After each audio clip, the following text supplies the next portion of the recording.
I've always wanted to make a video about my top 5 favorite Pokemon in the entire series, and I thought about this as the best time to do it. I love the Pokemon series. I've loved it ever since I was a little kid, and I still love it to this day. And I've always wanted to talk about, hey, you know what? What are my 5 favorite Pokemon out of the huge number of Pokemon? We're almost getting to 1,000 soon. So it's nice to talk about what my 5 favorites are out of this massive cast of Pokemon. Now, these 5 here are essentially Pokemon I would want on my team if I was ever a Pokemon trainer somehow in real life. I would definitely want these 5 on my team as I go around the journey. Yeah, I could have chosen 6 Pokemon to make a full team out of it, but I felt a top 5 would be more appropriate than a top 6 or anything like that. And I could easily make another top 5 if this video does well. So without further ado, let's get on with my top 5 favorite Pokemon in all of Pokemon. Oh yeah, I forgot to mention this video is not in any order. All choices are equal. Okay, now let's go.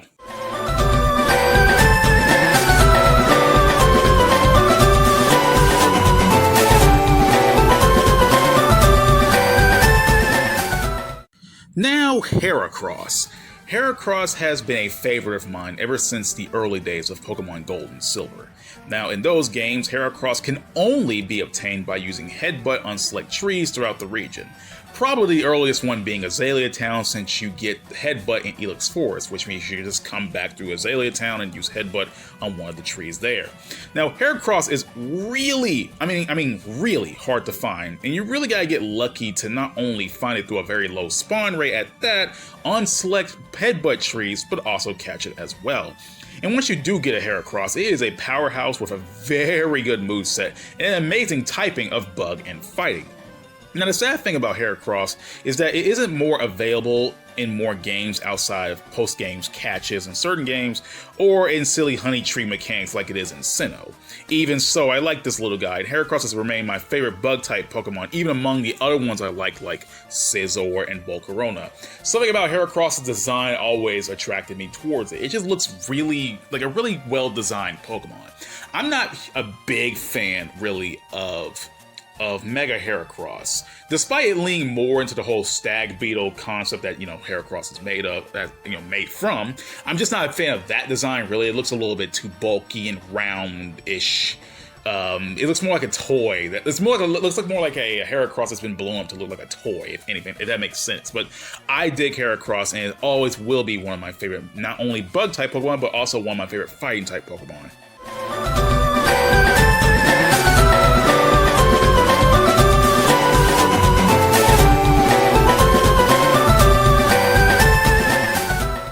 Togekiss really isn't an easily obtainable Pokemon, as you have to get a Togepi first, which doesn't show much in these games most of the time. You actually have to get an egg given to you by an NPC. Now, the only time you can catch a Togepi outside of those eggs is through the Fairy Friend Safari at Pokemon X and Y, provided you have the friend code for it, and a random encounter in Pokemon Sword and Shield. If that wasn't enough, you need to evolve the Togepi into Togetic with Friendship, and then obtain a Shiny Stone to evolve the Togetic into Togekiss. So yeah, this Pokemon needs some real work to get it, but once you do get it, I believe it's totally worth it. Togekiss is a fairy flying type Pokemon with an amazingly diverse move pool that is just great. And plus there is the cheese of combining Air Slash with Serene Grace, which I just find very funny. It even learns goddamn Aura Spear, for Christ's sakes, if you can believe that. Aura Spear is a good move that has 90 base power and it doesn't miss, and the fact that Togekiss can learn it is just the best. I also like the nature of this Pokemon. Hell, one of its Pokédex entry reads, "As everyone knows, it visits peaceful regions, bringing them gifts of kindness and sweet blessings."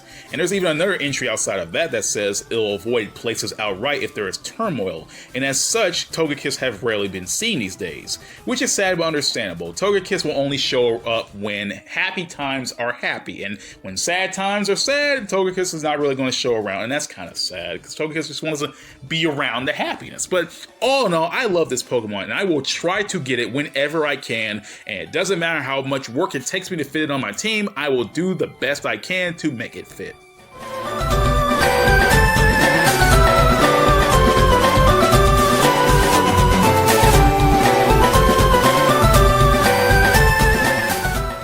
Now, the moment Zoroark's design was revealed in a silhouette form, I was to say, way before Black and White came out, I was already hooked. And I remember seeing that silhouette. I'm thinking, man, this Pokemon is going to be freaking awesome. We didn't know what the hell it was going to look like, but when I saw it, I thought, yeah, this Pokemon is going to be a badass, and I want it right now. But they also revealed this pre-evolution, Zoroark, which was a nice bonus because I dig Zoroark's design as well. It's this cute, mischievous fox that loves to surprise folks by doing illusions, though it is still timid and shy around other individuals. Zoroark takes this whole illusion thing and uses it to protect those it cares about by deceiving anyone who would harm them, and I really think that's kind of sweet. Hell, he even said that Zoroark would carry little Zoro in its mane, and I like that. That's actually really cute that it'll actually let Zoroark come in its mane as it goes around. I think that's really adorable. The 13th Pokemon movie, Zoroark Master of Illusions, really paints a harsher angle on things, with a mother Zoroark being tortured and forced to cast illusions, and it's really doing this to protect this child, really. And it's even sadder that the Hisui versions of Zoroark Zoroark and Zoroark are vengeful Pokemon. They're vengeful spirits that are full of spite towards every living thing in the world. But even so, Hisui Zoroark can be an invaluable ally if it trusts you enough. And keep in mind, this is a spirit that hates every living thing, but if you can gain its trust, it'll become a great ally for you. And I still like that because it still shows that even to the grave, Zoroark's ability to protect and care for those it loves still carries over.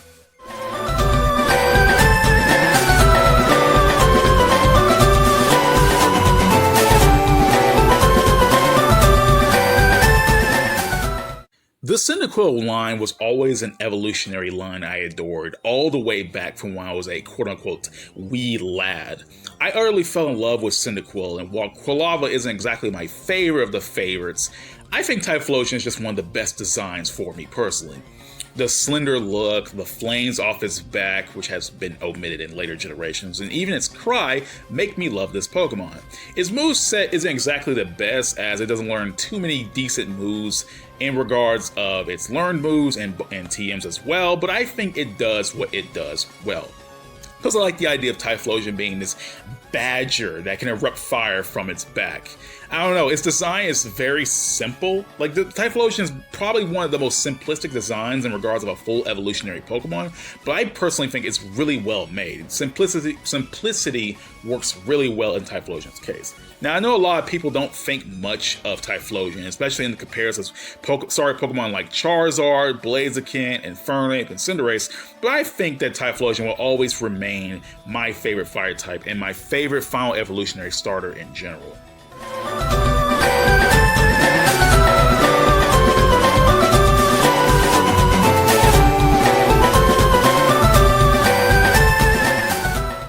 You can honestly blame Cynthia, of all people, and her strong as hell Garchomp for making me love this Pokemon.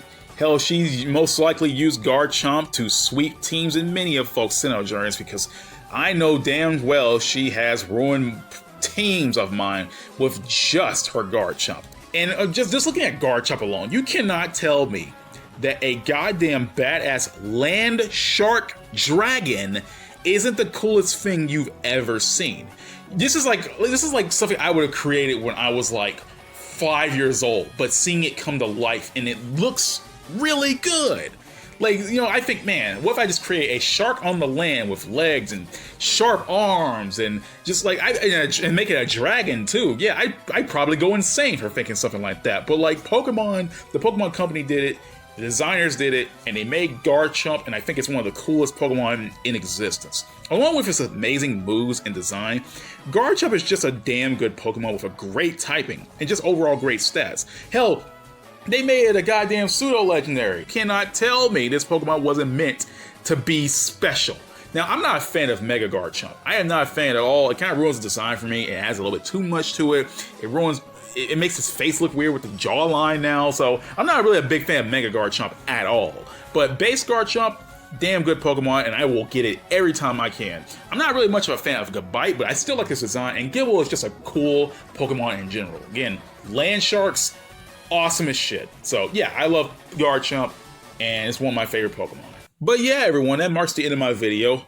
Definitely someday I'm going to make a part 2 to this video because there are a lot of Pokemon I like and there's a lot of them to talk about. So I will make another top 5 list someday, and definitely tell me what your favorites are in the comment section below if you still like Pokemon these days, because Pokemon is that thing where like everyone will always have a different opinion on it and a different what Pokemon you guys like. And that's one thing I love about the series. It's diverse enough for you to say, oh man, I like this Pokemon, when someone else maybe say, I don't like that Pokemon, but like, I like that Pokemon, stuff like that. So without further ado, I'll see y'all next time. Hope you have a great day. Peace out, and I am gone.